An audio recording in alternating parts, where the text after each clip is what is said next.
السلام علیکم رحمۃ اللہ وبرکاتہ۔ میرے میٹھے میٹھے اسلامی بھائیوں، افسوس افسوس صد افسوس، ہائے کیا ہو گیا ہماری اس قوم کو کہ اس دوران ہمارے نبی کی شان میں گستاخی کی جا رہی ہے اور ادھر کوئی غیر مذہب کا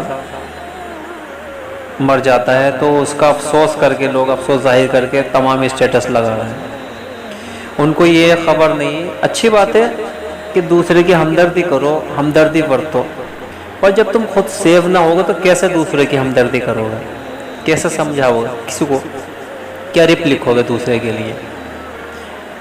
ہے کہ نہیں؟ اور اسی دوران جس دوران اس شخص کا قتل ہوا ہے تم بولو اچھی بات ہے، لیکن جو تمہارے اپنے ہی اندر جو تمہارا دین کھوکھلا ہو رہا ہے، تمہارے نبی کی شان میں گستاخی کی جا رہی ہے اور تم کھڑے نہیں ہوگے، تم آواز نہیں اٹھا گئے اور اس طرح کا تم اسٹیٹس بھی نہیں لگا رہے ہو تاکہ تمہارا جذبہ پتہ ہو، تاکہ لوگوں کو لگے، سرکار کو بھی خبر ہو کہ ہاں تمہارے دل پہ ہر بار ٹھیس پہنچائی جاتی ہے، ہمارے نبی کی شان میں گستاخی کی جاتی ہے، ہم کھڑے نہیں ہوں گے، ہم آواز نہیں اٹھائیں گے تو یہ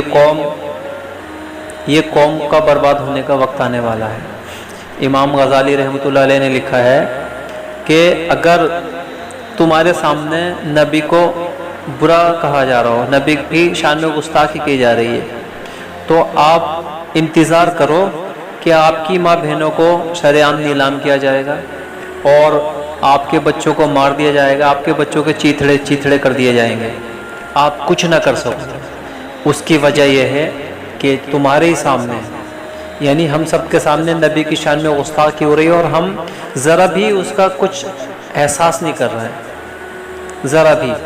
اور اللہ نے قرآن میں فرما دیا ہے، اے لوگو، جیسے لوگوں سے تم محبت رکھو گے ویسے کہیں ساتھ تمہارا حشر ہوگا۔ سمجھ گئے؟ یعنی کہ ہم کس سے محبت رکھ رہے ہیں کہ ایک ناچنے گانے والا، ایک سنگر، ایک ایکٹر، ہم اس سے محبت رکھ رہے ہیں اور بات آتی ہے ہمارے نبی کی شان میں تو ہم کچھ نہیں بول پا رہے ہیں، نہ اسٹیٹس یہ لوگوں تک جاگرک بھی نہیں کر رہا ہے کہ ہمارے نبی کو غلط کہا جا رہا ہے۔ یعنی کہ ہماری چاہت پھر کہاں گئی؟ یعنی کہ ہم سنگر کے پیچھے پڑ گئے، ہم ایکٹر کے پیچھے پڑ گئے، ہم اس کی چاہت میں اتنے ڈوب گئے کہ اس کے گزرنے سے اتنا افسوس ہے کہ جو ہمیں جہنم میں لے کے جاتا۔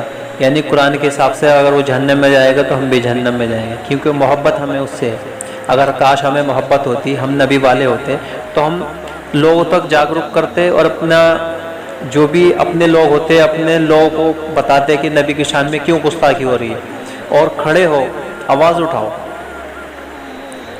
تو جب ہمیں نبی سے محبت نہیں ہے تو ہمارا حشر پھر اسی کے ساتھ ہوگا نا جس سے ہم محبت رکھ رہے ہیں، جس کی چاہت میں ہم ہر چیز کر رہے ہیں۔ حالانکہ ہم سب گناہ گار ہیں، اللہ ہمیں بخشے گا انشاءاللہ، لیکن بخشے گا تبھی جب دل میں عشق نبی ہوگا، اس سے پہلے نہیں۔ شاندار قوال کا ایک شعر ہے، نمازوں سے جنت نہیں ملنے والی، اگر دل میں عشق نبی نہیں تو چل ہٹ۔ سمجھ گئے؟ اس کا مطلب یہ ہے کہ ضروری نہیں کہ تم ہزاروں سجدے کروڑوں سجدے کرو کہ تمہیں جنت ملے، تمہاری نماز زیرو ہے، زیرو سے بڑھ کر آگے تب ہوگی جب تمہیں نبی سے محبت ہو جائے گی۔ سمجھ گئے؟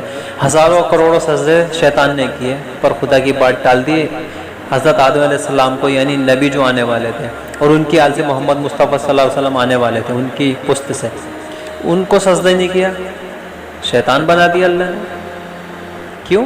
خالی سجدے سے کچھ نہیں ہوتا ہے۔ آپ مجھ گنہگار کو ضرور یاد رکھنا اور یہ میری بات ہر لوگوں تک شیئر کرنا۔ مجھے افسوس ہے، بہت تکلیف ہے، میں کچھ نہیں کر سکتا پر کہہ سکتا ہوں۔